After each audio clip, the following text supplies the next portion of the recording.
দেওয়ানগঞ্জের কালিকাপুর গ্রাম থেকে উঠে আসা এক ব্যবসায়ী, যিনি 9 বছর নিজ এলাকায় নামাজও পড়তে পারেননি। 2001 সালে প্রথমবার এমপি আর 2026 সালে দ্বিতীয়বার এমপি হয়ে 6 মাসের মধ্যে প্রতিমন্ত্রী থেকে পূর্ণমন্ত্রী।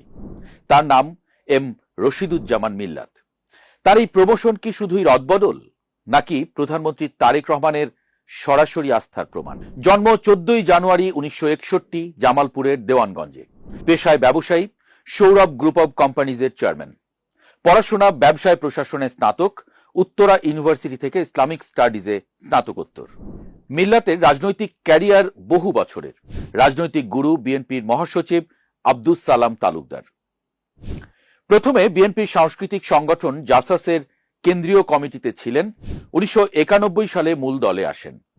এরপর দেওয়ানগঞ্জ উপজেলা বিএনপির সভাপতি, জামালপুর জেলা সভাপতি। 2001 সালে 8ম জাতীয় সংসদ নির্বাচনে প্রথমবার জামালপুর 1 থেকে এমপি নির্বাচিত হন। স্থান পান বিএনপির জাতীয় নির্বাহী কমিটিতে। 18 আগস্ট 2023-এ বিএনপির কেন্দ্রীয় কমিটির কোষাধ্যক্ষ মনোনীত হন। তখনই বোঝা যায় তিনি তারেক রহমানের গুড বুকে আছেন।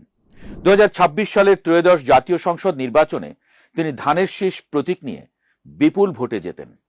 17 ফেব্রুয়ারি 2026 থেকে 21 আগস্ট 2026, এই 6 মাসে মিল্লাতের পারফরমেন্সই তাকে পূর্ণ মন্ত্রী বানিয়েছে। দু একটা উদাহরণ দিলেই বোঝা যাবে। প্রথমত, যাত্রী হয়রানি বন্ধে জিরো টলারেন্স। প্রথম কর্মদিবসেই তিনি বলেন, যাত্রী হয়রানি কমানোর পদক্ষেপ নেওয়া হয়েছে, বিশেষ করে প্রবাসীদের জন্য। তার পরিকল্পনা ছিল ইমিগ্রেশন শেষ করার আগেই যাত্রী যাতে লাগেজ পেয়ে যায় এবং টিকেটিং ও অন্যান্য সেবায় সিন্ডিকেট চিহ্নিত করে ভেঙে দেয়া যায়। এর মধ্যে বিমান বহরের সবচেয়ে বড় ডিলটিও করেন। 4 মে 2026 তিনি ঘোষণা দেন, বাংলাদেশ আন্তর্জাতিক মানের বিমান বহর গড়তে বোয়িং এর সঙ্গে চুক্তি করেছে। প্রধানমন্ত্রী তারেক রহমানের সঙ্গে বৈঠকের পর তিনি ঘোষণা দেন 14টি বোয়িং বিমান কেনা এবং আরও কিছু লিজ নেওয়া হবে। প্রধানমন্ত্রীর নির্দেশ ছিল, যে কোনো মূল্যে জাতীয় পতাকাবাহী বিমান বাংলাদেশ এয়ারলাইন্সকে লাভজনক করতে হবে। তার সবচেয়ে বড় পরীক্ষা ছিল বিমানবন্দরের 3rd টার্মিনাল। এই প্রকল্পটি বছরের পর বছর ঝুলেছিল। মিল্লাত এসে টার্গেট দেন, ঢাকার হযরত শাহজালাল আন্তর্জাতিক বিমানবন্দরের 3য় টার্মিনাল 16 ডিসেম্বর চালু হবে। এর জন্য তিনি জাপানি consortium, JICA, UK high commissioner সবার সঙ্গে দফায় দফায় বৈঠক করেন।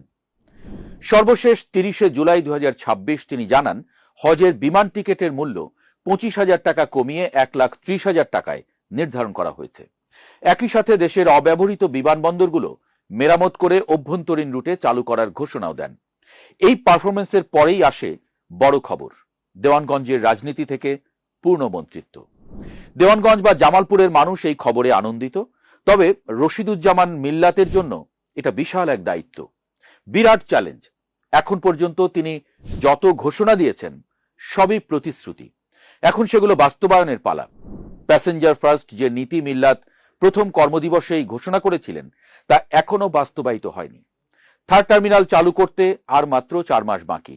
পরিত্যক্ত এয়ারপোর্টগুলো সংস্কার করে চালু করাও কম চ্যালেঞ্জিং নয়। এই দায়িত্বের পরীক্ষায় মিল্লাত কতটা সফল হন সেটাই এখন দেখার বিষয়। তবে একটা বিষয় এরই মধ্যে প্রমাণ হয়ে গেছে, এটা শুধু প্রমোশন নয়, এটা একটা মেসেজ। দেওয়ানগঞ্জ থেকে উঠে আসা একজন ব্যবসায়ী রাজনীতিবিদকে দিয়ে প্রধানমন্ত্রী দেখাতে চাইছেন, পারফরমেন্স করলে 6 মাসেই প্রতিমন্ত্রী থেকে পূর্ণমন্ত্রী হওয়া যায়।